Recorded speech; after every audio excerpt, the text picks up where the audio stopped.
আসসালামু আলাইকুম everyone, GST business স্টাডিজের আজকে ম্যানেজমেন্টের প্রথম ক্লাসে তোমাদেরকে স্বাগত জানাচ্ছি। আমি মুফরাদ হাসান মুগ্ধ, বর্তমানে অধ্যয়নরত আছি ঢাকা বিশ্ববিদ্যালয়। তো তোমাদের গুচ্ছ ভর্তি পরীক্ষা কিন্তু সামনেই, বেশি দিন বাকি নেই। তো এই সময়ে তোমাদের যে জিনিসটা সবথেকে বেশি প্রয়োজন সেটা হচ্ছে একটা স্ট্র্যাটেজিক পরিকল্পনা। তো স্ট্র্যাটেজিক পরিকল্পনার সাথে তোমার কনসেপ্ট ক্লিয়ারেশন করতে হবে, প্লাস হচ্ছে তোমার যে কোনো অ্যাডমিশন পরীক্ষায় সবথেকে বেশি নিয়ামক হিসাবে যে জিনিসটা কাজ করে সেটা হচ্ছে প্রশ্নপত্র বিশ্লেষণ। তাই আগে আমরা কোর্সটাকে দুই ভাগে ভাগ করেছি। একটা হচ্ছে ইম্পর্টেন্ট যে টপিকগুলো আছে সেই টপিকগুলো আমরা অ্যানালাইসিস করে বের করেছি, প্রিভিয়াস ইয়ার কোয়েশ্চেনগুলো অ্যানালাইসিস করে, প্লাস ওই টপিকগুলোর উপর তোমরা কনসেপ্ট ডেভেলপ করবা। কনসেপ্ট ডেভেলপ করে ওইভাবে আমরা কোয়েশ্চেনটা সলভ করব, এবং কোয়েশ্চেন সলভ করার মাধ্যমে আমরা প্যাসিভভাবে শিখব টপিকগুলো থেকে কি কি ধরনের কোয়েশ্চেন আসে। হ্যাঁ, তাই চলো দেরি না করে শুরু করি আজকের ক্লাস। ওকে, তো আজকে আমরা জিএসটি বিজনেস স্টাডিজের ম্যানেজমেন্ট ফার্স্ট ক্লাস সলভ করব, এবং ফার্স্টে যে জিনিসটা আমরা দেখব এটা হচ্ছে কোয়েশ্চেন অ্যানালাইসিস। হ্যাঁ, তো প্রথমেই আমরা দেখে নিই যে ব্যবসায়ের মৌলিক ধারণা এই চ্যাপ্টারটা থেকে কয়টা কোয়েশ্চেন এসেছে। তো ব্যবসার মৌলিক ধারণা থেকে এসেছে আমার 3টা কোয়েশ্চেন। হ্যাঁ, তোমার 21, 22, 22, 23 মিলায়। হ্যাঁ, তো 20-21টা কেন নিইনি, কারণ 20-21-এ একটু কোয়েশ্চেনটা প্যাটার্ন অন্যরকম ছিল, ওখানে আইসিটি ইনক্লুডেড ছিল, তাই ওইটার মানে ম্যানেজমেন্ট যে পার্টটা ওইটা আমি ধরিনি। হ্যাঁ, তো এখান থেকে তোমার 3টা কোয়েশ্চেন আসছে, এখান থেকেও 3টা কোয়েশ্চেন আসছে, তোমার ব্যবসার পরিবেশ থেকে এবং এক মালিকানা ব্যবসা থেকেও 3টা কোয়েশ্চেন আসছে। হ্যাঁ, তারপরে আমার অংশীদারি ব্যবসা থেকে কিন্তু অনেকগুলা কোয়েশ্চেন আসছে। তার মানে তুমি বুঝতেছো যে কোন চ্যাপ্টারগুলোতে তোমার সব থেকে বেশি ইম্পর্টেন্ট দেওয়া উচিত। তো এখান থেকে তোমার 4 আর 3 7টা কোয়েশ্চেন আসছে। তারপর যৌথ মূলধনী চ্যাপ্টার থেকেও 3 আর 2 5 6 7 8 9টা কোয়েশ্চেন আসছে। তো এই দুইটা চ্যাপ্টার তোমার বেশি করে পড়তে হবে। হ্যাঁ, এই দুইটা চ্যাপ্টার তোমার অনেক ইম্পর্টেন্ট। তো আমরা ফার্স্টে যে জিনিসটা করব, আমরা কোয়েশ্চেনটা অ্যানালাইসিস করে 3 star topic, 3 star chapter plus 2 star chapter এটা আগে ভাগ করে ফেলবো। ভাগ করে ফেলার পর তোমাদের যে কাজটা হবে, আমরা যে কোয়েশ্চেনটা সলভ করে দিব, কোয়েশ্চেনটা সলভ করে দেওয়ার পরে ওই কোয়েশ্চেনটা কোন কোন টপিক থেকে আসছে এটা তো তোমরা কোয়েশ্চেন সলভ করার পরে বুঝতে পারবা। তো ওই টপিকগুলোর এই 3 স্টার চ্যাপ্টারগুলো একদম ভাজা ভাজা করে ফেলবা। এখন তোমার মাত্র 1 মাস বাকি আছে, এই 1 মাসের মধ্যে তোমার কিন্তু আমি চাইলেই তোমার পুরো চ্যাপ্টার পড়াইতে পারতাম, পুরো চ্যাপ্টার পড়ায় তারপরে তোমার কোয়েশ্চেন সলভ করাই দিতে পারতাম, কিন্তু এখন তোমার ওই সময়টা নাই। তোমার যে জিনিসটা করতে হবে, স্ট্র্যাটেজিকভাবে খেলতে হবে। কীভাবে স্ট্র্যাটেজিকভাবে খেলবা? আগে হচ্ছে আমরা এভাবে কোয়েশ্চেন অ্যানালাইসিস করব, কোয়েশ্চেন অ্যানালাইসিস করার পর ইম্পর্টেন্ট চ্যাপ্টার আমরা 3 স্টার 2 স্টার দিয়ে দাগাই দিব। ওই দাগানোটা তুমি আগে নোট করবে। এখন খাতা হাতে নাও, খাতা হাতে নিয়ে যেগুলো 3 স্টার দিতেছি ওটা লিখে রাখো, টুকে রাখো। হ্যাঁ, টুকে রাখার পর যেটা করবা, 3 স্টার টপিকগুলোর কনসেপ্ট ক্লিয়ার করবা, একদম যত কনসেপ্ট আছে ক্লিয়ার করবা। তো কনসেপ্টটা তোমার মেইনলি এমসিকিউ ক্লিয়ার করতে হবে, তাই না? তো এই রিলেটেড যত এমসিকিউ আছে সব একদম ভাজা ভাজা করে ফেলা। ফার্স্টে তোমার কি করতে হবে, টেক্সট বুক পড়তে হবে। টেক্সট বুক খালিকুজ্জামান স্যারের যে বইটা আছে ওটা পড়লে এনাফ। তারপরে এক নজরে যে গুরুত্বপূর্ণ তথ্যাবলী আছে, হ্যাঁ, এক নজরে গুরুত্বপূর্ণ তথ্য এটা পড়বা। তারপরে বাজারে যে কোনো গাইড থেকে বা যে কোনো তোমার বই থেকে কিন্তু তোমার যে কনসেপ্টগুলো আছে ওটা তুমি একটু ঝালাই দিয়ে নিতে পারো। হ্যাঁ, এইভাবে যদি তুমি করো তাহলে ম্যানেজমেন্টে তোমার যে ফুল মার্কস আছে এটা তোমার এনশিওর করা পসিবল। আচ্ছা, তো এখান থেকে দুইটা আসতেছে, এটা এক স্টার টপিক, এক স্টার চ্যাপ্টার। এখান থেকে একটা আসতেছে, এটা এক স্টার চ্যাপ্টার। হ্যাঁ, আমরা কি দেখলাম, চ্যাপ্টার 1 2 3 1 2 3 তিনটা থেকে দুইটা তিনটা করে আসছে। তো এটা হচ্ছে 2 স্টার, এই তিনটা হচ্ছে 2 স্টার, তারপরে এই দুইটা হচ্ছে 4 আর 5 হচ্ছে 3 স্টার চ্যাপ্টার, আর এটা হচ্ছে 1 স্টার। হ্যাঁ, তো তোমরা খাতায় টুকে ফেলো এখন। ওকে, তো এখন আমরা অ্যানালাইসিস করলাম ফার্স্ট পেপার। এখন আসি আমরা সেকেন্ড পেপারে। তো সেকেন্ড পেপারে আমরা দেখতে পাচ্ছি যে প্রথম অধ্যায় থেকে আমার 1 2 3 4 5 6 7 8 9টা কোয়েশ্চেন আসছে, 9টার মতো কোয়েশ্চেন আসছে। দ্বিতীয় অধ্যায় থেকে আমার 5টার মতো কোয়েশ্চেন আসছে। হ্যাঁ, তো এখান থেকে যেহেতু 9টা কোয়েশ্চেন আসছে, তো অফকোর্স এটা হচ্ছে 3 স্টার চ্যাপ্টার। আর এখান থেকে 5টার মতো আসছে, এটা 2 স্টার চ্যাপ্টার। ওকে, তো গেল। অধ্যায় 2 ব্যবস্থাপনার নীতি থেকে 5টা কোয়েশ্চেন আসছে।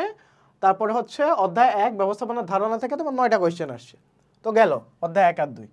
তারপরে অধ্যায় 3, অধ্যায় 3-এ তোমার 4টা কোশ্চেন আসছে, তো 4টা কোশ্চেন আসছে, এটাও তো ইম্পর্টেন্ট না, এটা টুইস্টার টপিক। এটা 3টা কোশ্চেন আসছে, এটাও টুইস্টার টপিক। পরিকল্পনা, প্রণয়ন, সিদ্ধান্ত গ্রহণ টুইস্টার, সংগঠিতকরণ টুইস্টার, কর্মী সংস্থান থেকে আসে নাই, তো এটা আমি কোনো স্টারই দিতেছি না। হ্যাঁ, এটা জাস্ট তুমি, এটা তোমার কনসেপ্ট ডেভেলপ করা দরকার নেই, তুমি জাস্ট এক নজরে গুরুত্বপূর্ণ তথ্যাবলী পড়ে যাও। ব্যাকআপ, হ্যাঁ, তথ্যাবলী তোমার টেক্সট বুকের পিছনেই থাকবে, জাস্ট ব্যাকআপ হিসেবে যদি চলে আসে, হ্যাঁ, হাতের পাঁচার কি এটা তোমার। আর নেতৃত্ব, এটাও 2 স্টার, নিয়ন্ত্রণ 1 স্টার, এখান থেকে মাত্র 2টা কোশ্চেন আসছিল। তো এই হচ্ছে আমার অ্যানালাইসিস। আমি আবার অ্যানালাইসিসগুলো দিয়ে দিচ্ছি, আবার ফার্স্ট স্লাইড থেকে দিয়ে দিচ্ছি, তোমরা একটা স্ক্রিনশট তুলে রাখো। হ্যাঁ, তোমরা একটা স্ক্রিনশট তুলে রাখো। গেল, আমি চেঞ্জ করতেছি, আর স্ক্রিনশট তুলো। হ্যাঁ, পজ করেও তুমি স্ক্রিনশট তুলে নিতে পারো। ওকে, আচ্ছা, তো এখন আমরা চলে যাব কোশ্চেন সলভে। তো প্রথমে আমরা 22-23-এর তোমার যে কোশ্চেনগুলো আসছিল ম্যানেজমেন্টে, যে 30 বা 35টা কোশ্চেন আসছিল, এই 35টা কোশ্চেন দেখব। হ্যাঁ, তো প্রথমে যে কোশ্চেনটা আসছে এটা হচ্ছে শ্রম বিভাজন।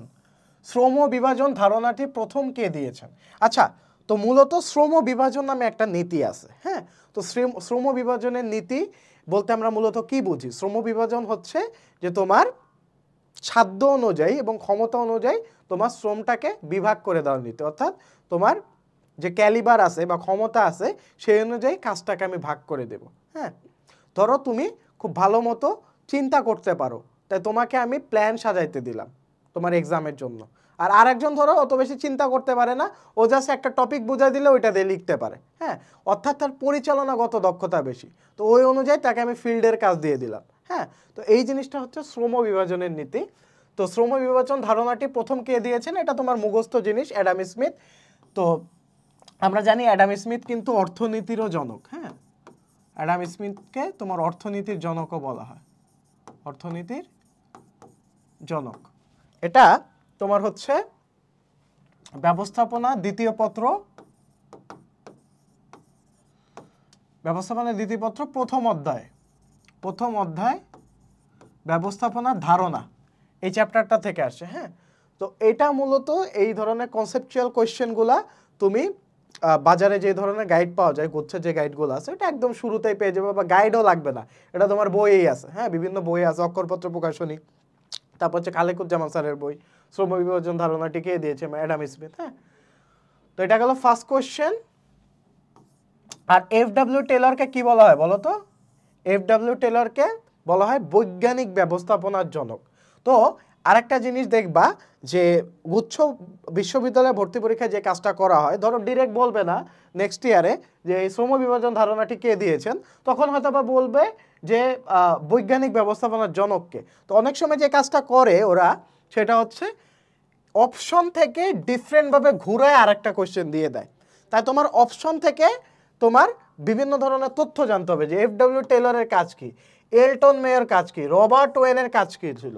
হ্যাঁ, তো এই প্রত্যেকটা মানুষের কি কি অবদান ছিল ব্যবস্থাপনা, এই জিনিসটা তোমাকে জানতে হবে। হ্যাঁ, তো এই জিনিসটা মাথায় রাখবা। তারপরে ডগলাস এমসি গ্রেগর কোন যুগের ব্যবস্থাপনা পথিকৃতদের একজন? এটা হচ্ছে তোমার ম্যানেজমেন্ট সেকেন্ড পেপারের প্রথম চ্যাপ্টার থেকে আসছে। যে আমরা জানি 3 ধরনের যুগ, মানে আমাদের হচ্ছে ব্যবস্থাপনায় 3 ধরনের যুগ পাওয়া যায়, প্রাচীন যুগ, মধ্যযুগ এবং আধুনিক যুগ। তো ডগলাস ম্যাকগ্রেগর, এমসি গ্রেগর হচ্ছে আধুনিক যুগের একজন ব্যবস্থাপনা পথিকৃৎ। হ্যাঁ, তো এই জিনিসটা আমাদের মাথায় রাখতে হবে, এবং ডগলাস ম্যাকগ্রেগরের আর কি কি অবদান আছে এই জিনিসটাও তোমরা পড়ে রাখবা। হ্যাঁ, আচ্ছা, বোনাস শেয়ার ইস্যু করা হয় কাদের মধ্যে? আচ্ছা, তো বোনাস শেয়ারটা আসলে কি এটা আগে আমরা জানি। তো বোনাস শেয়ার হচ্ছে এমন ধরনের শেয়ার যেখানে তোমার যখন কোম্পানির প্রফিট হয় বা লাভ হয়, কোম্পানির যখন লাভ হয় বা প্রফিট হয়, তখন তোমার কি করা হয়? তখন প্রফিটটা তোমার ডিরেক্ট নগদে না দিয়ে এটা শেয়ার হিসেবে দেওয়া হয়। ধরো তোমার 10,000 টাকা মূলধন আছে, এই 10,000 টাকা মূলধন ইনভেস্ট করে তুমি 1,000 টাকা হচ্ছে লাভ পেলা। হ্যাঁ, তো 1,000 টাকা লাভ আমি তোমাকে ক্যাশে না দিয়ে বললাম এই 1,000 টাকাটা তোমার শেয়ার হিসেবে যুক্ত করে দিব।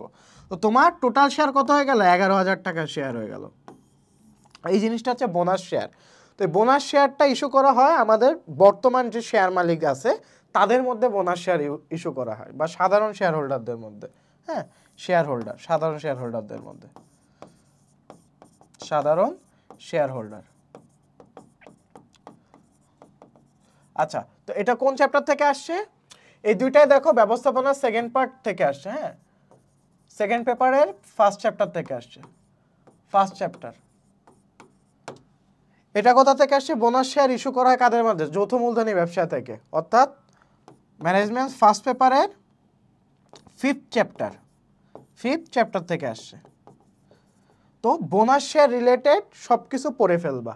হ্যাঁ, তারপরে পরিচালকদের শেয়ার কোনটা বলা হয়, হ্যাঁ, বা পরিচালকদের কাজ কি, এই অনেক সময় যে কাজটা করে বিশ্ববিদ্যালয় কর্তৃপক্ষ প্রশ্ন করার সময় সেটা হচ্ছে প্রিভিয়াস ইয়ারের কোশ্চেনের অ্যান্সারের মধ্যে থেকে আবার ঘুরে কোশ্চেন করে দেয়। হ্যাঁ, তো এই জিনিসটা মাথায় রাখবা। তারপরে আসি 4 নাম্বার, এটা হচ্ছে নেতৃত্ব। এই চ্যাপ্টারটা থেকে আসছে। কোন ধরনের নেতৃত্বে নেতা সিদ্ধান্ত গ্রহণ অধীনের সাথে পরামর্শ করেন? তো আমরা জানি নেতৃত্ব অনেক প্রকার আছে, স্বৈরতান্ত্রিক নেতৃত্ব, তারপরে পিতৃসুলভ নেতৃত্ব, অংশগ্রহণমূলক নেতৃত্ব, হ্যাঁ, তারপর হচ্ছে আমলাতান্ত্রিক নেতৃত্ব। তো এখানে মূলত স্বৈরতান্ত্রিক আমলাতান্ত্রিক নেতৃত্ব একই টাইপের, যেখানে হচ্ছে নেতা যেটা বলবে সেটাই শেষ কথা, তার উপর আর কোনো কথা নাই। আর পিতৃসুলভ নেতৃত্ব কি, মানে নেতা যেটা বলবে ওইটা অবশ্যই কথা, কিন্তু নেতা এখানে একটু তোমার পিতা যেমন কি আমাদের যেমন শাসন করেন প্লাস হচ্ছে আমাদের স্নেহ করেন, তেমনি পিতৃসুলভ নেতৃত্বে কি প্রথমে একটু ধমক টমক দেয়, পরে আবার আদর করে বোঝায় দেয় যে না তোমার এই কাজটা করো, পরে আবার ঠিক হয়ে যায়। আর অংশগ্রহণমূলক নেতৃত্ব কি? অংশগ্রহণমূলক নেতৃত্বের আর এক নাম হচ্ছে তোমার গণতান্ত্রিক নেতৃত্ব। হ্যাঁ, গণতান্ত্রিক নেতৃত্ব। তো এই অংশগ্রহণ নেতৃত্ব মূলত কি, এখানে কর্মীরা নেতার যে একটা সিদ্ধান্ত নেয়, সিদ্ধান্ত গ্রহণে কর্মীরা অংশগ্রহণ করতে পারে, বা তারা পরামর্শ দিতে পারে, বা তাদের মতামত তুলে ধরতে পারে। হ্যাঁ, তো কোন ধরনের নেতৃত্বে নেতা সিদ্ধান্ত গ্রহণে অধীনদের সাথে পরামর্শ করেন? এটা হচ্ছে অংশগ্রহণমূলক নেতৃত্ব। আচ্ছা, তো নেতৃত্বের প্রকারভেদ এই টপিকটা থেকে আসছে। হ্যাঁ, নেতৃত্বের প্রকারভেদ এই টপিকটা থেকে আসছে, এটা মাথায় রাখবা। তো আমি যখন কোশ্চেনগুলো সলভ করাবো তখন কোশ্চেনের অ্যান্সারটা আমরা দেখবো, প্লাস কোশ্চেনের অ্যান্সারটা কেন হয়েছে এটাও দেখবো, প্লাস কোন টপিক থেকে আসছে এটা তোমরা খাতায় নোট করে ফেলবে। এই কাজটা তোমাদের, আমি চাইলে এখানে দিয়ে দিতে পারতাম, বাট তোমরা কষ্ট করো। মানে স্টুডেন্টদের ম্যাক্সিমাম প্রবলেমটা হচ্ছে স্টুডেন্টরা কষ্ট করতে চায় না। হ্যাঁ, মুখে সব কিছু তুলে দিতে হয়। তো আমি এখানে যে কাজটা করব তোমাদের বুঝাই দিব, মানে যা যা বোঝানোর দরকার বুঝাই দিব। তোমরা জাস্ট আমি যখন সলভ করব আমি তো চ্যাপ্টারের নাম সহ বলে দিতেছি যে কোন চ্যাপ্টার থেকে আসছে।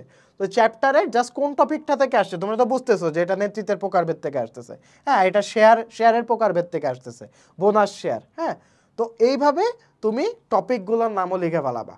তো যখন আমি ক্লাসটা শেষ করব তখন দেখবা তোমার একটা নোট খাতা হয়ে গেছে।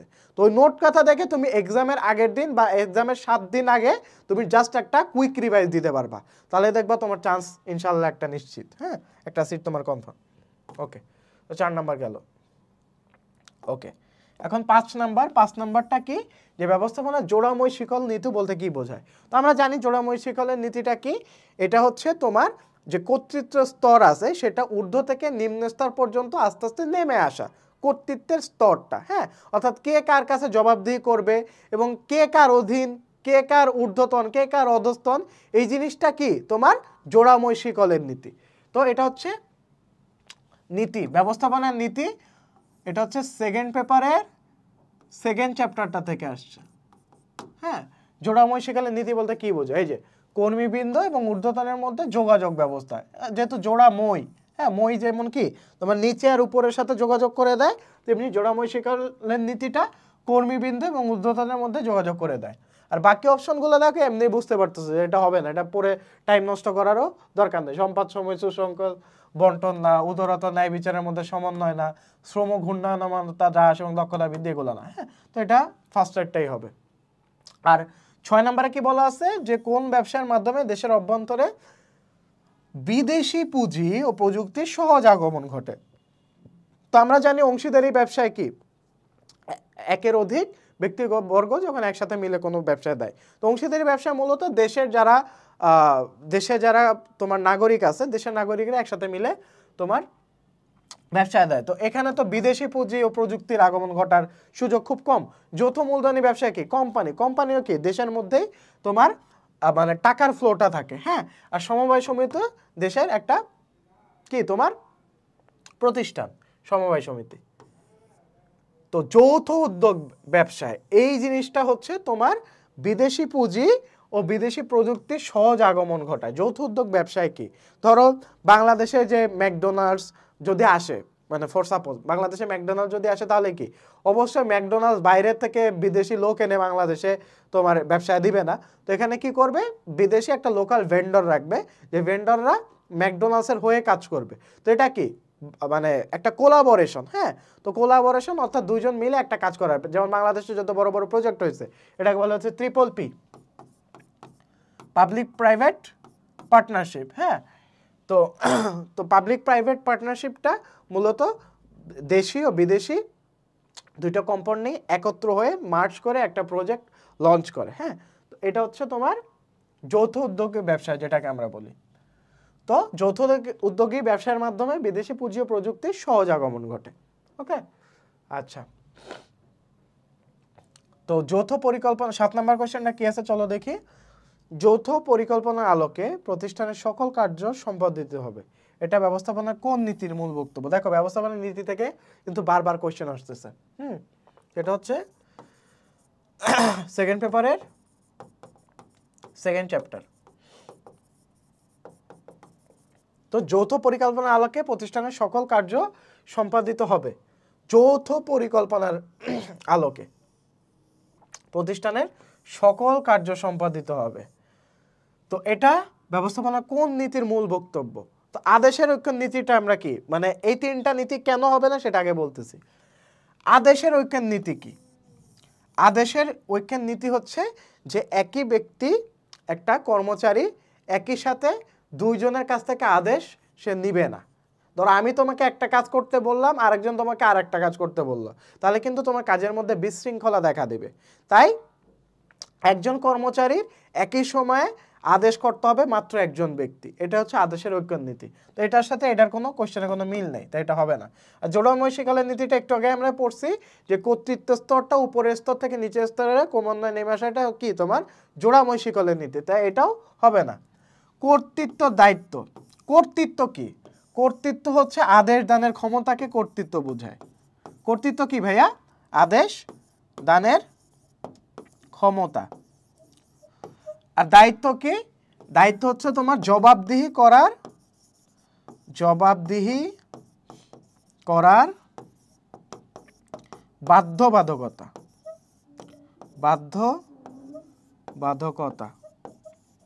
দায়িত্ব হচ্ছে জবাবদিহি করার বাধ্যবাধকতা। তো এটার সাথে কোশ্চেনে কিন্তু কোনো মিল নেই। যৌথ পরিকল্পনার আলোকে প্রতিষ্ঠানের সকল কার্য সম্পাদিত হবে। আচ্ছা, নির্দেশনার ঐক্য। নির্দেশনার ঐক্য কি?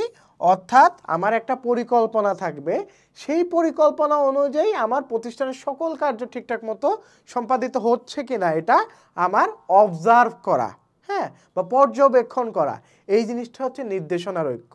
ওকে, তো নির্দেশনার ঐক্য কি? আমার পূর্ববর্তী যে কাজটা ছিল বা পরিকল্পনা ছিল সেটার সাথে আমার এখনকার কাজের সমন্বয় হচ্ছে কিনা এটা আমার অবজার্ভ করা বা পর্যবেক্ষণ করা, এটা হচ্ছে নির্দেশনার ঐক্যের নীতি। তো এইটা হচ্ছে আমার অ্যান্সার, হ্যাঁ। যৌথ পরিকল্পনার আলোকে প্রতিষ্ঠানের সকল কার্য সম্পাদিত হবে। তো আমি বাকি তিনটাও কেন এক্সপ্লেইন করলাম, কারণ তোমার এমসিকিউ এর এই অপশনগুলো থেকে নেক্সট ইয়ার আবার কোশ্চেন দিয়ে দিতে পারে, হ্যাঁ।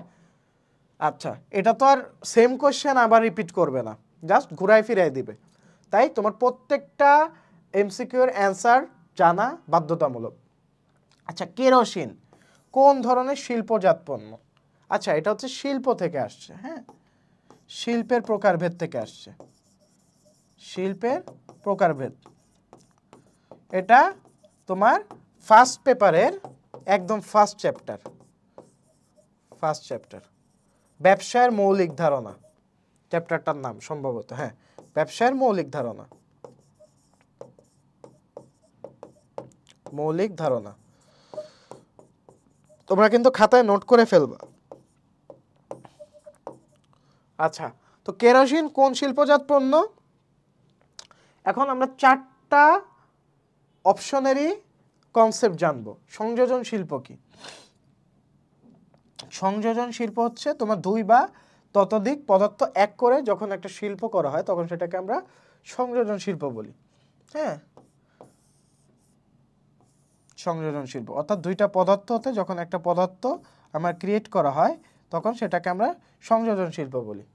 আচ্ছা, তারপরে যেমন তোমার সাবানে কি করা হয়? অনেক রাসায়নিক এক করে তারপর একটা সাবান মেক করা হয় না, এটা হচ্ছে সংযোজন শিল্প। সংশ্লেষণ শিল্প হচ্ছে সংযোজন শিল্প ঠিক উল্টাটা, অর্থাৎ একটা পদার্থতে ভেঙে যখন 2টা পদার্থ আমার 2টা প্রোডাক্ট বা পণ্য ক্রিয়েট করা হয় তখন সেটাকে আমরা সংশ্লেষণ শিল্প বলি। হ্যাঁ, তোমার সংশ্লেষণ শিল্প বলি একটা প্রোডাক্ট থেকে ভেঙে যখন একটা পদার্থকে ভেঙে যখন আমরা 2 বা ততোধিক পদার্থে আমরা পরিণত করি। যেমন আমরা হচ্ছে ক্রুড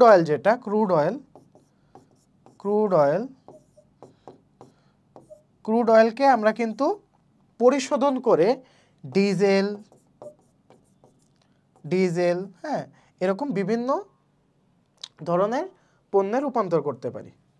তারপর সংযুক্ত শিল্প হচ্ছে 2টা পৃথক শিল্পকে একত্র করে যখন আমি একটা কমপ্লিট পণ্য তৈরি করি। যেমন হচ্ছে গাড়ি, আমি যদি একটা উদাহরণ দিই গাড়ি, তো গাড়িতে কি করা হয়? চাকা তৈরি করে কিন্তু একটা শিল্প কারখানায়, তারপর গাড়ির যে গ্লাস আছে গ্লাসটা তৈরি করে আরেকটা শিল্প কারখানায়, গাড়ির যে স্টিয়ারিং হুইল আছে এটা তৈরি করে আরেকটা শিল্প কারখানায়। তো এই যে বিভিন্ন শিল্পের পণ্য বা দ্রব্য বা পদার্থ একত্রিত হয়ে যে একটা শিল্পতে পরিণত হয়েছে বা কনভার্টেড হয়েছে, এটা হচ্ছে সংযুক্ত শিল্প। আর বিশ্লেষণ শিল্প কি? বিশ্লেষণ শিল্প নামটা শুনেই বুঝতেছো যে আমার একটা জিনিস ভেঙে তোমার বিভিন্ন ধরনের পণ্যে কনভার্ট করা। হ্যাঁ, তো এখানে আমার কেরোসিনটা আমরা প্রক্রিয়াজাত করে বা বিশ্লেষণ করে বিভিন্ন পদার্থের মাধ্যমে তৈরি করে থাকি, তাই এটা হচ্ছে বিশ্লেষণ শিল্পের অন্তর্ভুক্ত। বোঝা গেছে? কেরোসিন, ডিজেল এই ধরনের যত তোমার পদার্থ আছে, কেরোসিন, ডিজেল, এগুলো হচ্ছে কেরোসিন, ডিজেল, অকটেন, এগুলো হচ্ছে তোমার বিশ্লেষণ শিল্পের অন্তর্গত। তো এটা হচ্ছে শিল্পের প্রকারভেদ থেকে আসছে। হ্যাঁ, তো এটা মাথায় রাখবা। তো চলো নেক্সটটা সলভ করি। আচ্ছা, এখন হচ্ছে কোনটি ব্যবস্থাপকীয় কাজ নয়। তো ব্যবস্থাপকীয় কাজ কি? তো ব্যবস্থাপনা বলতে আমরা জানি মূলত যে পরিকল্পনা করা হয়, পরিকল্পনার পরে আমরা কি করি? আমার মানবীয় উপকরণ, অমানবীয় উপকরণ আমরা সংগ্রহ করি, সংগ্রহ করার পর কি করি? আমরা নেতৃত্ব প্রদান করি, নেতৃত্ব প্রদান করার পর কর্মীদেরকে আমরা প্রেরণা দিই বা মোটিভেট করি, মোটিভেট করার পর আমরা ওটা নিয়ন্ত্রণ করি, তারপরে আবার পরিকল্পনা করি। এটা হচ্ছে আমার ব্যবস্থাপনা চক্র। তো ব্যবস্থাপনা চক্রের একটা কাজ হচ্ছে পরিকল্পনা, তাই এটা ব্যবস্থাপকীয় কাজ। তো তোমরা কোশ্চেনটা খুব ভালো মতো পড়বে। এখানে দেখো 9 আছে, অনেক সময় কোশ্চেন বেশি সোজা দেখে তোমাদের মধ্যে একটা মানে হিট কাজ করে, হিটে দেখা যায় ফুল কোশ্চেন না পড়ে তুমি ধাপ করে একটা অ্যান্সার দিয়ে দাও, তো পরে যখন রিভাইজ দাও তখন দেখতেছো যে এটা তো অ্যান্সার না। হ্যাঁ, তখন কিন্তু একটা বড় ধরনের বাস অপেক্ষা করতেছে তোমাদের জন্য। তো কোনটা ব্যবস্থাপকীয় কাজ নয়? তাহলে পরিকল্পনা আমার ব্যবস্থাপকীয় কাজ, নির্দেশনা ব্যবস্থাপকীয় কাজ, নিয়ন্ত্রণ ব্যবস্থাপকীয় কাজ। কিন্তু অনুদান মানে কি? অনুদান মানে কি? তোমার দান করা। হ্যাঁ, বিভিন্ন অনুদান হচ্ছে তোমার কর্পোরেট সোশ্যাল রেসপন্সিবিলিটি বা সামাজিক দায়বদ্ধতা পালনের জন্য বিভিন্ন প্রতিষ্ঠান তাদের ইমেজ বাড়ানোর জন্য অনুদান করে থাকে। তো অনুদান কিন্তু কোনো ব্যবস্থাপকীয় কাজের মধ্যে পড়ে না। ওকে, আচ্ছা, তো এটা হচ্ছে ব্যবস্থাপকের কাছ থেকে আসছে, এই টপিকটা থেকে আসছে। আচ্ছা, 10 নাম্বার, হেনরি ফেল প্রদত্ত ব্যবস্থাপনা নীতি কোনটি নয়? হ্যাঁ, হেনরি ফেল প্রদত্ত ব্যবস্থাপনা নীতি কোনটি না? আচ্ছা, হেনরি ফেলকে কিন্তু আধুনিক ব্যবস্থাপনার জনক বলা হয়। আর হেনরি ফেলের নীতি 14টা। হ্যাঁ, এগুলো একদম সবগুলো মুখস্থ করা লাগবে না, কিন্তু কনসেপ্ট জানা লাগবে। তাহলে হেনরি ফেলকে কি বলা হয়? আধুনিক ব্যবস্থাপনার জনক। আধুনিক ব্যবস্থাপনার জনক হেনরি ফেলকে বলে আধুনিক ব্যবস্থাপনার জনক। আর হেনরি ফেলের ব্যবস্থাপনার 14টা নীতি আছে। তো 14টি নীতির মধ্যে এখানে চারটা নীতি আছে। তো এটার মধ্যে একটা অপশন হেনরি ফেলের ব্যবস্থাপনার নীতি না। আদেশের ঐক্যের নীতি অবশ্যই আছে। আদেশের ঐক্যের নীতি আমি কিছুক্ষণ আগে এক্সপ্লেন করছি যে একই সময়ে একজন অধস্তনের আদেশ করতে হবে মাত্র একজন ব্যক্তি, যাতে বিশৃঙ্খলা দেখা না দেয়। তারপরে কি ন্যায্য পারিশ্রমিকের নীতি, যে একজন কর্মচারীকে অবশ্যই তার দক্ষতা এবং যোগ্যতা অনুযায়ী তাকে ন্যায্য পারিশ্রমিক প্রদান করতে হবে। এটা হচ্ছে তোমার ন্যায্য পারিশ্রমিকের নীতি। তারপরে চাকরির স্থায়িত্ব বিধান। চাকরির স্থায়িত্ব বিধান হচ্ছে একজন কর্মচারী যাতে কাজ করে সেফ ফিল করে বা তার যেন ভবিষ্যৎ নিয়ে কোনো দুশ্চিন্তা না হয়, সেজন্য চাকরির স্থায়িত্ব বিধান এই মর্মে তাকে একটা নিশ্চয়তা দিতে হবে। এই নিশ্চয়তার নীতিটা হচ্ছে চাকরির স্থায়িত্ব বিধান নীতি। আর জবাবদিহিতার কোনো নীতি নাই। হ্যাঁ, আছে হচ্ছে কর্তৃত্ব দায়িত্বের নীতি। কর্তৃত্ব ও দায়িত্বের নীতি। হ্যাঁ, এই দায়িত্বটাই হচ্ছে জবাবদিহি করার বাধ্যবাধকতা। আলাদা করে জবাবদিহিতার কোনো নীতি নেই। আর কর্তৃত্ব হচ্ছে আদেশ দানের ক্ষমতা। বোঝা গেছে? আচ্ছা, তো এটা হচ্ছে ব্যবস্থাপনার নীতি থেকে আবারও আসছে second paper, second chapter, second paper, second chapter. আচ্ছা, 11 নম্বর কোশ্চেনে আসি। বাংলাদেশে কোম্পানি আইন প্রবর্তিত হয় কত সালে? একদম ইজি কোশ্চেন, 1994 সালে। এটা আর আমি এক্সপ্লেন করতেছি না কিছু। হ্যাঁ, আচ্ছা, তারপরে 1932 সালে অংশীদারি আইনের কততম ধারায় বাধ্যতামূলক বিলোপ সাধনের কারণ উল্লিখিত আছে? আচ্ছা, তো এখানে অংশীদারি ব্যবসায় থেকে আসছে, অংশীদারি ব্যবসায় থেকে আসছে এবং বিলোপ সাধন, অংশীদারি ব্যবসায়ের বিলোপ সাধন টপিকের নাম হচ্ছে কি তোমার? অংশীদারি ব্যবসায়ের বিলোপ সাধন, এখান থেকে আসছে ব্যবসায়ের বিলোপ সাধন, অর্থাৎ চ্যাপ্টার 1 না, ফার্স্ট পেপার চ্যাপ্টার 2 থেকে আসছে। হ্যাঁ, ফার্স্ট পেপার চ্যাপ্টার 2 এর অংশীদারি ব্যবসায়ের বিলোপ সাধন এই টপিকটা থেকে আসছে, বিলোপ সাধন।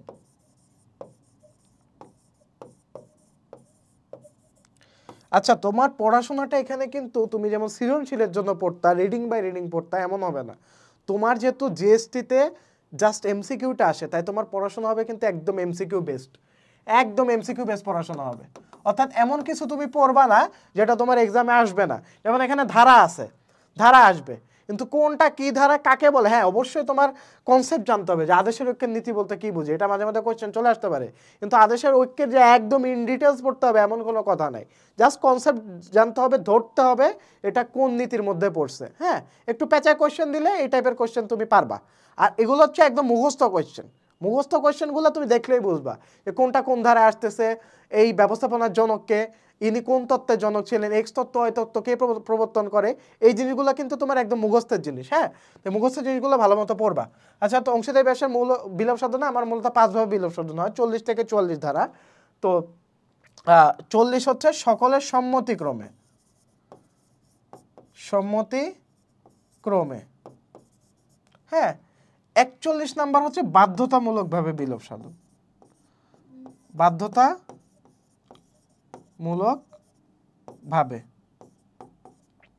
বিলোপ সাধন। তো এগুলো তোমার মুখস্থ করতে হবে। তারপরে 42 আছে, 43 আছে, 43 হচ্ছে তোমার আদালতের নির্দেশে। হ্যাঁ, তো এইরকম বিলোপ সাধনের যে ধারাগুলা, তো এই সালে তো তোমার কোশ্চেন আসছে যে বাধ্যতামূলক বিলোপ সাধন কত ধারার মধ্যে পড়ছে, যেটা 41 ধারা।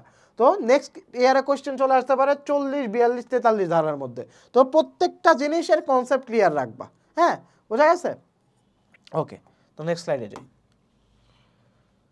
আচ্ছা, আবার আসতেছে আমার 13 নম্বর কোশ্চেন। অংশীদারি ব্যবসার মূলধন সরবরাহ করে লাভ লোকসানের অংশীদার হয় কিন্তু ব্যবসা পরিচালনায় সক্রিয়ভাবে অংশগ্রহণ করে না, এইরূপ অংশীদারকে কি বলে? তো এটা মূলত অংশীদারের প্রকারভেদ থেকে আসছে। অংশীদারি ব্যবসার অংশীদারের প্রকারভেদ, অংশীদারের প্রকারভেদ থেকে আসছে। হ্যাঁ, তো অংশীদারের প্রকারভেদে প্রত্যেকটা অংশীদারের কনসেপ্ট তোমার জানতে হবে। এই যে দেখো কেন কনসেপ্ট পড়তে বলছিলাম তোমাদের। অংশীদারি ব্যবসার মূলধন সরবরাহ করে, লাভ লোকসান অংশীদারি হয়, কিন্তু ব্যবসা পরিচালনায় সক্রিয়ভাবে অংশগ্রহণ করে না। তো এই ধরনের অংশীদারকে আমরা জানি ঘুমন্ত অংশীদার বলে। বই ঘুমন্ত অংশীদার আছে, কিন্তু ঘুমন্ত অংশীদার আর এক নাম কি? সুপ্ত অংশীদার। সুপ্ত অংশীদার আর এক নাম কি? নিষ্ক্রিয় অংশীদার। তো এই সিনোনিমগুলো তোমার জানতে হবে। নিষ্ক্রিয় অংশীদার বা ঘুমন্ত অংশীদার। হ্যাঁ, আর নামমাত্র অংশীদার কি? এরা জাস্ট সুনাম বিনিয়োগ করে, সুনাম বিনিয়োগ করে, সুনাম বিনিয়োগ করে, নামমাত্র অংশীদার। তারপর আপাত দৃষ্টিতে অংশীদার কি? আপাত দৃষ্টিতে অংশীদার হচ্ছে এরা ব্যবসা থেকে রিটায়ার্ড, অবসর গ্রহণ করে, অবসর গ্রহণ করার পরে তার মূলধনটা রেখে দেয়, তুলে না। তো এরা হচ্ছে আপাতত দৃষ্টিতে অংশীদার। এদেরকে ব্যবসার পাওনাদারও বলা হয়। এদেরকে ব্যবসার কি বলা হয়? পাওনাদার বলা হয়, পাওনাদার। যেহেতু এরা টাকাটা তুলে নেয়, এই টাকাটা তো তাদের আর মূলধন না, ইনভেস্টমেন্ট না, এটা তারা ঋণ হিসেবে ইউজ করতেছে বা প্রদান করতেছে। হ্যাঁ, যেহেতু তারা আর ব্যবসার অংশীদার নাই। তো এই ধরনের অংশীদারকে বলা হয় আপাত দৃষ্টিতে অংশীদার, মানে আছে কোনো রকম জাস্ট আপাত দৃষ্টিতে। হ্যাঁ, আর প্রতিবন্ধ অংশীদার কি? প্রতিবন্ধ অংশীদার হচ্ছে ধরো তোমার এলাকায় কোনো মানে তোমার একটা ব্যবসা প্রতিষ্ঠান আছে, তো এই ব্যবসা প্রতিষ্ঠান তোমার চালানোর জন্য তোমার একটা মানুষের তুমি নাম ব্যবহার করতেছো, বা আরো সহজ বাংলায় বললে ধরো তোমার ব্যবসা প্রতিষ্ঠান খোলার পরে তোমার দোকানে এসে চাঁদাবাজি করতেছে, তো তখন তুমি বললা যে অমুক নেতা কিন্তু আমার মানে খুব ক্লোজ লোক। তো এটা শোনার পর চাঁদাবাজ চলে গেল। তো এই নেতা আবার জানলো যে তুমি তার নাম ইউজ করছো, এটা জানার পরে সে চুপ করে থাকলো এবং কোনো ধরনের লভ্যাংশ দাবি করলো না, বা এটার পরিবর্তে কোনো টাকা দাবি করলো না, জাস্ট তোমার উপকার করলো। তো এই ধরনের অংশীদারকে আমরা বলি প্রতিবন্ধ অংশীদার। এই অংশীদার জানে যে তুমি তার নাম ব্যবহার করছো, কিন্তু নাম ব্যবহার করার পরিবর্তে কোনো ধরনের সে টাকা দাবি করে নাই এবং সে মৌনতা অবলম্বন করছে, তখন সেটাকে আমরা বলবো প্রতিবন্ধ অংশীদার। বোঝা গেছে? ওকে। তারপরে 14 নম্বর কোশ্চেনে আসি। 1932 সালে অংশীদারের আইন অনুযায়ী ব্যাংকিং ব্যবসায়ের ক্ষেত্রে সর্বোচ্চ সর্বনিম্ন সদস্য সংখ্যা কত? তো আমরা জানি নর্মাল ব্যবসায়ের ক্ষেত্রে, নর্মাল অংশীদারি ব্যবসায়ের ক্ষেত্রে সর্বোচ্চ হচ্ছে 20 জন এবং সর্বনিম্ন 2 জন। হ্যাঁ, এইটা হবে। আর যদি ব্যাংকিং থাকে তাহলে সর্বোচ্চ 10 জন, সর্বনিম্ন 2 জন। বোঝা গেছে? তাই অ্যান্সার হবে এ। এগুলো একদম মুখস্থ জিনিস, এগুলো এত বোঝানোর কিছু নাই। 15 নাম্বার, আন্তর্জাতিক সম্পর্ক কোন ব্যবসা পরিবেশের উপাদান? তো এখান থেকে বোঝাই যাচ্ছে যে কোন টপিক থেকে আসছে। ব্যবসার পরিবেশ এই চ্যাপ্টারটা থেকে আসছে, চ্যাপ্টার 2 মোস্ট প্রবাবলি। চ্যাপ্টার 2 এর ব্যবসা পরিবেশের উপাদান, উপাদান, ব্যবসা পরিবেশের উপাদান, এই টপিকটা থেকে আসছে। তো আন্তর্জাতিক সম্পর্ক, ওই যে চার্টটা আছে তোমার বইয়ে, যে চার্টটা আছে এটা কিন্তু মাথায় রাখবা। মানব সম্পদ, মানব সম্পদ, এখানে কিছু কিছু জিনিস আছে যেটা তোমার একদম মাথায় রাখতে হবে। মানব সম্পদ কিন্তু অর্থনৈতিক পরিবেশের উপাদান, অর্থনৈতিক পরিবেশের উপাদান। আর মানুষ এটা কিন্তু সামাজিক পরিবেশের উপাদান।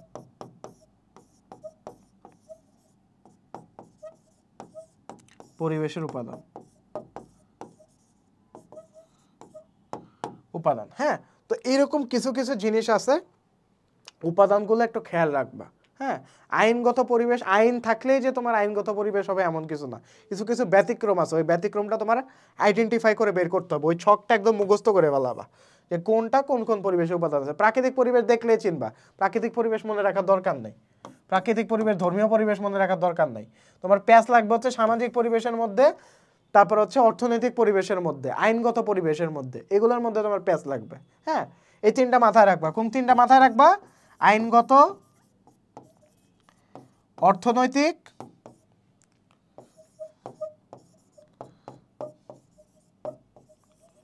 আর কি তোমার সামাজিক। এই তিনটা পরিবেশের উপাদান খেয়াল রাখবে। হ্যাঁ, এগুলো টুকে নাও, যা যা বলতেছি টুকে নাও। 16 নাম্বার, ওয়েস্টার্ন ইউনিয়ন কোন ধরনের ব্যবসায়? তো ওয়েস্টার্ন ইউনিয়ন কোন ধরনের ব্যবসায়? তো ওয়েস্টার্ন ইউনিয়নটা মূলত এক ধরনের ইন্টারন্যাশনাল মানি ট্রান্সফার সিস্টেম বা অর্থ স্থানান্তর করার একটা পদ্ধতি, যেখানে তুমি যে কোনো দেশের যে কোনো ব্যাংকে যে তুমি যদি জাস্ট এনআইডি কার্ডটা দেখাও এবং তোমার ওই অ্যামাউন্টের যে রিসিপ্টটা যেটা তোমাকে সেন্ডার পাঠাইছে ওটা যদি জাস্ট শো করো তোমাকে টাকা দিয়ে দিবে। তো এটা হচ্ছে মানি ট্রান্সফার একটা সিস্টেম ওয়েস্টার্ন ইউনিয়ন। হ্যাঁ, তো এটা হচ্ছে অর্থ স্থানান্তরের একটা মাধ্যম। এটা কিন্তু তোমার বইয়ে নাই। বইয়ে যে বাইং হাউস পাবা, ক্ষুদ্র ঋণ পাবা, মোবাইল সার্ভিসিং পাবা, কিন্তু বইয়ে কিন্তু এটা পাবা না। হ্যাঁ, সো এই ধরনের কোশ্চেন, এটা মূলত তোমার জেনারেল নলেজ টাইপ কোশ্চেন আসছে, জেনারেল নলেজ অর্থাৎ জিকে টাইপ কোশ্চেন আসছে, জেনারেল নলেজ টাইপ কোশ্চেন আছে। হ্যাঁ, তো এগুলোর জন্য তুমি যে কাজটা করতে পারো যে সাম্প্রতিক যে বিষয়গুলো আছে না, ছোট ছোট কারেন্ট অ্যাফেয়ার্স আছে, তো কারেন্ট অ্যাফেয়ার্সে জাস্ট মানে ব্যবসায় রিলেটেড কি কি ঘটতেছে আশেপাশে এই জিনিসটা জাস্ট পড়বা সাম্প্রতিক। এটা তোমার এত ইম্পর্টেন্ট না, জাস্ট 1-2 মার্ক আছে, তুমি মেইনলি টেক্সট বুকের উপর প্রেফারেন্স দিবা, তারপরে হচ্ছে তুমি সাম্প্রতিক পড়তে পারো। হ্যাঁ, এটাও কিন্তু চ্যাপ্টার রিলেটেড বাট একটু আউট অফ দ্য বক্স আসছে কোশ্চেনটা। আচ্ছা, তো 6M এর উপাদান কোনটি? তো আমরা জানি 6M কি, ম্যান, মেশিন, মানি, মেথড, ম্যাটেরিয়ালস। হ্যাঁ, এগুলো হচ্ছে কি তোমার 6M। তো 6M তুমি মুখস্থ রাখবা। এই সালে আসছে হচ্ছে তোমার 6M এর উপাদান কোনটি? তো ম্যানেজ না, মোটিভেট না, মোবিলিটি না, মেথডস, মানে পদ্ধতি, কোন কোন পদ্ধতিতে তুমি ব্যবস্থাপনা কাজটা পরিচালনা করবা। হ্যাঁ, তো এই জিনিসটা কিন্তু আসছে মেথডস, নেক্সটে অন্য কিছু চলে আসতে পারে। তাই প্রত্যেকটা 6M এর উপাদান তোমার মুখস্থ থাকা লাগবে। তো 6M এর কিছু উপাদান আছে ম্যান, মেশিন, মানি, ম্যাটেরিয়ালস, মেথড। হ্যাঁ, আরেকটা আমি ভুলে গেছি, দুঃখিত। তো আরেকটা আছে মানে 6M এর উপাদান এগুলা। আচ্ছা, কোনটি ব্যবসার অভ্যন্তরীণ ব্যষ্টিক পরিবেশের উপাদান নয়? আচ্ছা, ব্যষ্টিক, তো ব্যবসার দুই ধরনের পরিবেশ আছে, একটা হচ্ছে সামষ্টিক পরিবেশ আর একটা হচ্ছে ব্যষ্টিক পরিবেশ। সামষ্টিক পরিবেশ হচ্ছে তোমার ব্যবসার গণ্ডির মধ্যে যে পরিবেশের উপাদানগুলো, এটা সামষ্টিক পরিবেশ। আর ব্যষ্টিক পরিবেশ হচ্ছে ব্যবসার গণ্ডির বাইরের বাহ্যিক যে তোমার বিষয়গুলা, এটা তোমার ব্যবসায়ের উপর প্রভাব ফেলে প্রত্যক্ষ পরোক্ষভাবে, তখন সেটাকে আমরা বলি ব্যষ্টিক পরিবেশ। তো এখানে বলছো কোনটি ব্যষ্টিক পরিবেশের উপাদান নয়। তো আমরা জানি মালিক ব্যষ্টিক পরিবেশের উপাদান, যেহেতু মালিক প্রতিষ্ঠানের অভ্যন্তরের জিনিস, তারপরে শ্রমিক ব্যবসা প্রতিষ্ঠানের অভ্যন্তরীণ জিনিস, ভোক্তাও প্রতিষ্ঠানের সাথে কানেক্টেড অভ্যন্তরীণ বিষয়, কিন্তু সাংগঠনিক সংস্কৃতি কিন্তু তোমার ব্যষ্টিক পরিবেশের উপাদান নয়, এটা সামষ্টিক পরিবেশের উপাদান, যেটা ব্যবসায়কে প্রত্যক্ষ পরোক্ষভাবে প্রভাবিত করে। বোঝা গেছে? 19 নাম্বার আসি, ব্যবস্থাপনা ধারাবাহিক কার্যাবলীর আধ্যক্ষ সমন্বিত রূপ পোস্ট কর্প। তো পোস্ট কর্পের প্রবক্তা, এটা একদম আমরা মুখস্থ করতাম, পোস্ট কর্প এলগুলিক, পোস্ট কর্প এলগুলিক। হ্যাঁ, পোস্ট কর্পের প্রবর্তককে, তো এলগুলিকের ফুল মিনিং হচ্ছে কি লুথার গুলিক। হ্যাঁ, এটা একদম মুখস্থর জিনিস, একদম মুখস্থর জিনিস। ব্যবস্থাপনার ফার্স্টেই কে কোন জিনিস প্রবর্তন করছে এটা আছে। পোস্ট কর্পের প্রবক্তাকে, এটা হচ্ছে লুথার এলগুলিক। আর তুমি হচ্ছে এই যে আব্রাহাম মাসলো কি করছিল, আব্রাহাম মাসলো হচ্ছে তোমার পেশনা তত্ত্বের জনক, আব্রাহাম মাসলো। হ্যাঁ, ওকে। তারপরে 20 নাম্বার, কোম্পানির অভ্যন্তরীণ ব্যবস্থাপনা সংক্রান্ত বৈধ দলিল কোনটি? তো আমরা জানি কোম্পানির প্রধান দলিল কোনটা, সেটা হচ্ছে স্মারকলিপি বা সংঘ স্মারক বা পরিমেল বন্ধ। এগুলো কিন্তু তোমার জানতে হবে, নামগুলো জানতে হবে। স্মারকলিপি কোম্পানির প্রধান দলিল বলা হয়, স্মারকলিপি বা সংঘ স্মারক বা পরিমেল বন্ধ, এগুলা কি তোমার স্মারকলিপির অপর নাম। তো এটা হচ্ছে কোম্পানির ব্যবস্থাপনার প্রধান দলিল। হ্যাঁ, আর কোম্পানির অভ্যন্তরীণ ব্যবস্থাপনা সংক্রান্ত বৈধ দলিল হচ্ছে পরিমেল নিয়মাবলী, যেখানে তোমার কোম্পানিটা মূলত কিভাবে পরিচালনা করা হবে এই সংক্রান্ত বিষয়গুলো উল্লেখ করা থাকে। হ্যাঁ, আর নিবন্ধন পত্রকে বলা হয় কোম্পানির জন্ম সনদ, জন্ম সনদ। আর নিবন্ধন পত্র হচ্ছে কোম্পানির অস্তিত্বের প্রশ্নে সবথেকে গুরুত্বপূর্ণ দলিল কোনটা, এটাও কিন্তু নিবন্ধন পত্র, কোম্পানির অস্তিত্ব এই ধরনের কোয়েশ্চেন থাকলে কোম্পানির অস্তিত্বের প্রশ্নে সবথেকে গুরুত্বপূর্ণ দলিল কোনটা? নিবন্ধনপত্র। এমনি সবথেকে গুরুত্বপূর্ণ দলিল হচ্ছে স্মারকলিপি, সঙ্গস্মারক বা পরিমেলবন্ধ। মনে থাকবে ভাইয়া? ওকে, চলো নেক্সট স্লাইডে যাই। আচ্ছা, এখন চলো দেখি কোনটা থেকে কোয়েশ্চেন আসছে। যে বিশ্বের সর্বপ্রথম আনুষ্ঠানিক ও সফল সমবায় সমিতি হিসেবে গণ্য করা হয় কোনটিতে? এটা একদম মুখস্থ জিনিস, আমরা জানি রসডেল ইকুইটেবল পায়োনিয়ার সোসাইটি। তো রসডেল ইকুইটেবল পায়োনিয়ার সোসাইটি তোমার ইংল্যান্ডে প্রথমত এই ইয়াটা তোমার সমবায় সমিতিটা গঠিত হয় কয়েকজন চা শ্রমিকের মাধ্যমে। হ্যাঁ, তো এটা হচ্ছে তোমার সমবায় সমিতি, এই চ্যাপ্টার থেকে আসছে, অধ্যায় 6 মোস্ট প্রবাবলি। তারপর সমবায় থেকে এই কোশ্চেনটাও আসছে যে সমবায় সংগঠনের মূল মন্ত্র কোনটি? একতাই বল। এটা একদম মুখস্থ জিনিস, এগুলার আর বারবার এক্সপ্লেইন করার কিছু নাই। হ্যাঁ, কোনটি ব্যবসার বৈশিষ্ট্য নয়, তার মানে বৈশিষ্ট্য কোনগুলো ওইগুলোকে আমরা আইডেন্টিফাই করব। ক্রয় বিক্রয়ের পুনঃপৌনিকতা। পুনঃপৌনিকতা মানে কি? তোমার বারবার সংগঠিত হওয়া, বারবার সংগঠিত হওয়া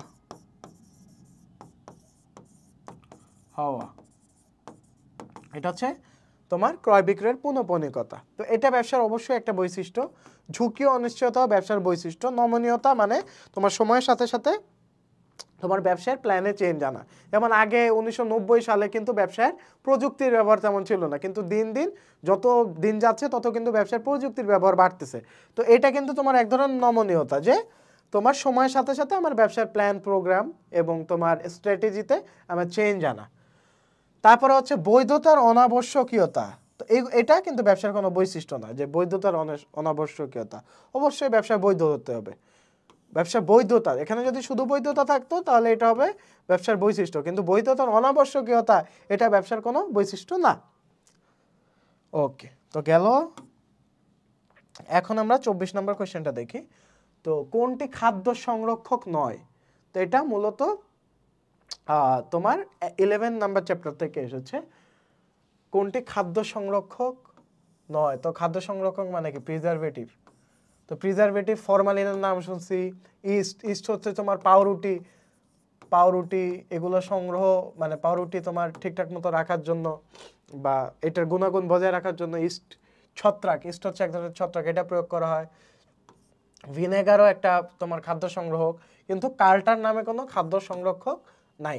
তা কার্টার কোনো খাদ্য সংরক্ষকের মধ্যে পড়ে না। তো খাদ্য সংরক্ষক বা প্রিজারভেটিভ নয়, এটা জানার জন্য তোমার প্রিজারভেটিভ কোনগুলা এটা জানা প্রয়োজন। এই চ্যাপ্টারটা খুলে আগে খাদ্য সংরক্ষক কি কি এর আগে রিভাইজ দিয়ে যাবা। হ্যাঁ, 25 নাম্বার, আদর্শ সংগঠনের বৈশিষ্ট্য নয় কোনটি? তাকে বৈশিষ্ট্যগুলো জানতে হবে। কার্য বিভাজন, এটা অবশ্যই আদর্শ সংগঠনের বৈশিষ্ট্য, যে তার একজন কর্মচারীর বা প্রতিষ্ঠানের কর্মচারীদের তার দক্ষতা ও যোগ্যতা অনুযায়ী কাজকে সমান ভাগে ভাগ করে দেওয়া, এটা কি তোমার কার্য বিভাজন। এটা অবশ্যই আদর্শ সংগঠনের বৈশিষ্ট্য। এবং সম্পদের সঠিক ব্যবহার করে, এটা অবশ্যই আদর্শ সংগঠনের বৈশিষ্ট্য। এবং সংগঠনের যে নিয়মকানুন আছে এটা সহজবদ্ধতা, মানে সহজে যেমন মানুষ বুঝতে পারে, এটা একটা আদর্শ সংগঠনের বৈশিষ্ট্য।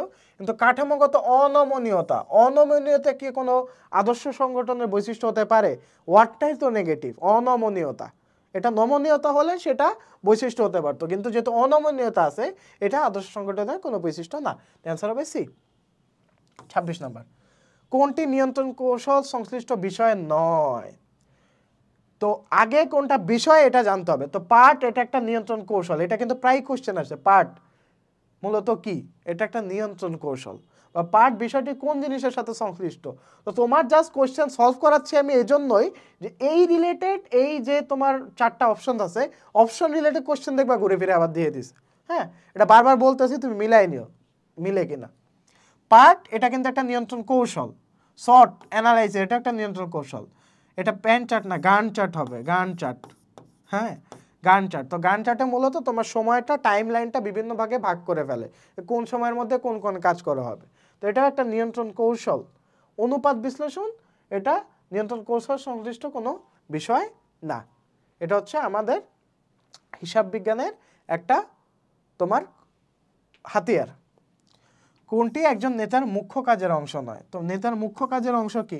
নির্দেশনা একটা মুখ্য কাজের অংশ। নেতার কাজের মধ্যে সমন্বয় সাধন করবে, নেতা কর্মীদের আস্থা অর্জন করবে। কিন্তু নেতার কাজ কি তোমার? নেতার মুখ্য কাজ কি নিয়ন্ত্রণ করা? না, নেতার মুখ্য কাজ নিয়ন্ত্রণ করে না। নিয়ন্ত্রণের জন্য আলাদা তোমার কমিটি আছে, হ্যাঁ, আলাদা লোক আছে বা আলাদা টুলস আছে। তো 27 নম্বর হলো। এখন 28 নম্বরে দেখো, নিবন্ধনের পর চুক্তিতে কোনো পরিবর্তন আনতে হলে অংশীদার আইনে কোন কোন ধারার আলোকে আবেদন করতে হবে? তো এটা হচ্ছে অংশীদারি ব্যবসায়ী চ্যাপ্টারটা থেকে আবার আসছে, অংশীদারি আইন।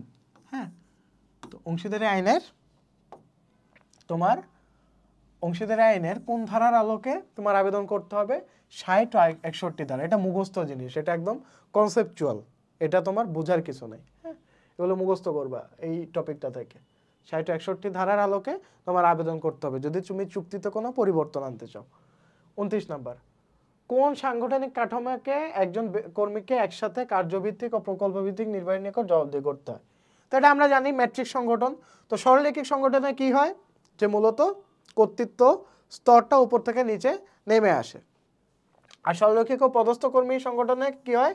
সরলরৈখিক সংগঠনের মধ্যে জাস্ট পরামর্শ দেওয়ার জন্য একটা কর্মী নিয়োগ দেওয়া হয়, পরামর্শদাতা নিয়োগ দেওয়া হয়। কার্যভিত্তিক সংগঠনে কাজ অনুযায়ী ভাগ করে দেওয়া হয়। ম্যাট্রিক সংগঠনে দুই ধরনের ব্যবস্থাপক থাকে। হ্যাঁ, একজন হচ্ছে কার্যভিত্তিক আর একটা হচ্ছে দ্রব্যভিত্তিক। হ্যাঁ, তো ম্যাট্রিক সংগঠনটা মূলত এরকম হয়, এটা হচ্ছে কার্যভিত্তিক, এটা দ্রব্যভিত্তিক। ধরো বইয়ে দেখবা এগুলো আছে। ধরো এটা হচ্ছে পটেটো চিপস, এটা হচ্ছে ধরো তোমার চকলেট, এটা হচ্ছে ধরো কোল্ড ড্রিঙ্কস। তো এই তিনটা বাজারে লঞ্চ করার দায়িত্ব দিছে একটা কোম্পানি। হ্যাঁ, বিভিন্ন নামে নতুন নতুন তিনটা, এটা পটেটো চিপস, এটা চকলেট, এটা কোল্ড ড্রিঙ্কস। তো তিনটা পণ্যের জন্য তিনটা তোমার নির্বাহী আছে আলাদা আলাদা, মানে ওভারঅল যে তোমার জবাবদিহিটা সেটা প্রত্যেকটা প্রোডাক্টের এই প্রকল্প ভিত্তিক নির্বাহীর কাছে করতে হবে। আর চিপসের আন্ডারে তোমার অর্থ বিভাগ আছে, তারপরে হচ্ছে তোমার পরিচালনাগত বিভাগ আছে, এরকম বিভিন্ন বিভাগ আছে। হ্যাঁ, তো এখানে দুই ধরনের মূলত নির্বাহী থাকে, একটা হচ্ছে তোমার প্রকল্প ভিত্তিক নির্বাহী আর একটা হচ্ছে কার্যভিত্তিক নির্বাহী। হ্যাঁ, ওকে। 30 নম্বরে আসি, সবার জন্য শিক্ষা একটি কি? তো এটা মূলত পরিকল্পনা, লক্ষ্য ও কৌশল পদ্ধতি এগুলোর মধ্যে, মানে পরিকল্পনার প্রকারভেদ থেকে আসছে। তো পরিকল্পনা প্রকারভেদের মধ্যে আছে একার্থক পরিকল্পনা, স্থায়ী পরিকল্পনা। হ্যাঁ, তো একার্থক পরিকল্পনা এবং স্থায়ী পরিকল্পনার মধ্যে আছে, স্থায়ী পরিকল্পনা হচ্ছে নীতি, রীতি, প্রক্রিয়া, পদ্ধতি, কৌশল, এটা হচ্ছে স্থায়ী পরিকল্পনা। আর এর মধ্যে লক্ষ্যও আছে। লক্ষ্য কোনটা? যে আমার আলটিমেট যে জিনিসটা আমি করতে চাই আগামী 25 বা 50 বছর পর আমার প্রতিষ্ঠানটাকে আমি কোন জায়গায় দেখতে চাই, এটা হচ্ছে আমার লক্ষ্য। তো সবার জন্য শিক্ষা, এটা হচ্ছে আমার লক্ষ্য। লক্ষ্যকে আমি যখন ভাঙবো ছোট ছোট স্টেপে, তখন সেটা হবে আমার উদ্দেশ্য। হ্যাঁ, মানে লক্ষ্য অর্জন করার জন্য যে আমার সিঁড়িটা আছে সেটা হচ্ছে তোমার উদ্দেশ্য। তাই লক্ষ্য উদ্দেশ্যের মধ্যে পার্থক্যটা বোঝা গেছে? তো ধরো আমি আমার বাসায় যেতে চাই, এটা হচ্ছে আমার লক্ষ্য। তো বাসায় যেতে গেলে আমার কি করা লাগবে? সিঁড়ি ভাঙা লাগবে, একতলায় ওঠা লাগবে, তারপর দোতলায় ওঠা লাগবে, 3 তলায় ওঠা লাগবে, 4 তলায় ওঠা লাগবে, তারপরে আমি আমার বাসায় যেতে পারবো। তো এটা কি তোমার উদ্দেশ্য। এই যে ধাপে ধাপে লক্ষ্যকে ছোট ছোট পর্যায়ে ভাগ করে ফেলা, এই জিনিসটাকে আমরা বলি উদ্দেশ্য। বোঝা গেছে? কোনটি বাংলাদেশের ব্যবস্থাপনা পেশার মনোনয়ন সংক্রান্ত প্রতিষ্ঠান নয়? তো ব্যবস্থাপনা পেশা আগে জানতে হবে, ব্যবস্থাপনা পেশার মনোনয়ন সংক্রান্ত প্রতিষ্ঠান কোনগুলা। তো বিপিএটিসি, নিপা, আইসিএমএবি, হ্যাঁ, এগুলো সবই তোমার ব্যবস্থাপনা পেশা সংক্রান্ত প্রতিষ্ঠান। তো আইসিডিডিআরবি তোমরা করো না, অনেক নাম শুনছো। তো এটা কিন্তু ব্যবস্থাপনা পেশার মনোনয়ন সংক্রান্ত কোনো প্রতিষ্ঠান না, এটা হচ্ছে চিকিৎসা ব্যবস্থাপনা নিয়ন্ত্রণের জন্য একটা প্রতিষ্ঠান, আইসিডিডিআরবি। আচ্ছা, 32 নম্বর, এক মালিকানা ব্যবসায় টিকে থাকার কারণ নয় কোনটি? তো টিকে থাকার কারণগুলো আগে জানতে হবে। প্রত্যক্ষ যোগাযোগ করা যাবে তোমার কর্মীর সাথে, কর্মী না, মালিকের সাথে ভোক্তার, এই জন্য এটা টিকে থাকার কারণ। অবস্থাগত সুবিধা আছে, এটাও টিকে থাকার কারণ। নমনীয়তা সুযোগ আছে, এটাও টিকে থাকার কারণ। দায়িত্ব এড়ানোর প্রবণতা, এটা কিন্তু টিকে থাকার কারণ নয়, এটা আরও মানে এক মালিকানা ব্যবসায় বিলুপ্ত হওয়ার কারণ। হ্যাঁ, তো এটার অ্যান্সার হবে সি। 33, আদর্শ মান নির্ধারণ কোন প্রক্রিয়ার ধাপ? আদর্শ মান নির্ধারণ করা আমরা জানি আদর্শ মান তখনই সেট করা হয় যখন আমি কোনো কিছু পরিকল্পনা করি। হ্যাঁ, তো পরিকল্পনা করার সময় আমি মূলত কি করি যে আমি আগে একটা আদর্শ মান সেট করি। যেমন তোমরা পরিকল্পনা করতেছো কি তুমি গুচ্ছতে যে কোনো একটা তোমার সিট দখল করা লাগবে, এটা তোমার পরিকল্পনা। তো তুমি আগে আদর্শ মান সেট করবা যে আমি যদি দিনে 6 ঘন্টা বা 8 ঘন্টা পড়াশোনা করি তাহলে অবশ্যই আমার একটা সিট কনফার্ম। আমি যদি এইভাবে পড়াশোনা করি আমার একটা সিট কনফার্ম। আমি যদি এভাবে অ্যানালাইসিস করে করে পড়াশোনা করি topic wise, topic based question দেখবো, তারপরে টপিক ওইটা কনসেপ্ট ক্লিয়ার করে ফেলবো, তাহলে আমার একটা সিট নিশ্চিত। তো এটা কি তোমার এক ধরনের আদর্শ মান নির্ধারণ করা। তো আদর্শ মান নির্ধারণ পরিকল্পনা প্রণয়নের একটি ধাপ। তো এখানে মূলত প্রক্রিয়ার ধাপের থেকে আসছে। তো নেক্সটে তোমার চলে আসতে পারে সংগঠিতকরণ প্রক্রিয়ার ধাপ, নির্দেশনার ধাপ, সিদ্ধান্ত গ্রহণের ধাপ সমূহ এখান থেকে চলে আসতে পারে। হ্যাঁ, প্রত্যেকটা এমসিকিউ এর অপশনও ইম্পর্টেন্ট এটার সংক্রান্ত। হ্যাঁ, 34 নম্বর ওয়াসা একটি কি ধরনের কোম্পানি? তো ওয়াসা আমরা জানি ওয়াসা হচ্ছে রাষ্ট্রের এক ধরনের কোম্পানি, যেটা হচ্ছে সংবিধিবদ্ধ কোম্পানিগুলো পড়তেছে, সংবিধিবদ্ধ কোম্পানির মধ্যে পড়তেছে। তো সংবিধিবদ্ধ কোম্পানি কোনটা? যেটা হচ্ছে রাষ্ট্রীয় তোমার ক্ষমতা বলে পরিচালিত হয়। ওয়াসা, বিআরটিসি এগুলো কি তোমার সংবিধিবদ্ধ কোম্পানি। হ্যাঁ, তারপর সনদপ্রাপ্ত কোম্পানি কোনগুলা? যেটা 1844 সালে ব্রিটিশ রানী দ্বিতীয় এলিজাবেথের আদেশক্রমে যে কোম্পানিগুলো গঠিত হয়েছিল, এটা হচ্ছে সনদপ্রাপ্ত কোম্পানি। আর হোল্ডিং কোম্পানি কোনগুলো? যেগুলো শেয়ারের মালিক 51% শেয়ারের মালিক থাকে, 51%-এর বেশি শেয়ারের মালিক থাকে, সেটা হচ্ছে হোল্ডিং কোম্পানি। হ্যাঁ, আর সাবসিডিয়ারি কোম্পানি কোনটি? যেটা হচ্ছে 51%-এর কম থাকে, সেটা হচ্ছে সাবসিডিয়ারি কোম্পানি। তাই প্রত্যেকটা কনসেপ্ট জানতে হবে। বহুজাতিক কোম্পানি কি? যে কোম্পানিগুলোর বহু ধরনের প্রোডাক্ট আছে। বহুজাতিক কোম্পানি একটা উদাহরণ হচ্ছে ইউনিলিভার বা মাল্টি ন্যাশনাল কোম্পানি যেটা আমরা বলি। এটা আমাদের কমার্স স্টুডেন্ট অনেকের স্বপ্ন, অনেকের ড্রিম জব। দায়ের দিক থেকে কোন ব্যবসায় সবচেয়ে বেশি ঝুঁকিপূর্ণ? তো আমরা জানি দায়ের দিক থেকে সবথেকে বেশি ঝুঁকিপূর্ণ হচ্ছে এক মালিকানা ব্যবসায়, কারণ এটার দায় কি তোমার অসীম। এক মালিকানা ব্যবসার দায় কি অসীম। আর সব থেকে কম ঝুঁকিপূর্ণ কোনটা? যৌথ মূলধনী, কারণ এটার দায় কি শেয়ার সংখ্যা দ্বারা সীমাবদ্ধ থাকে। শেয়ার সংখ্যা দ্বারা কি থাকে? সীমাবদ্ধ থাকে। তো আমাদের মূলত কোশ্চেন অ্যানালাইসিস করা শেষ।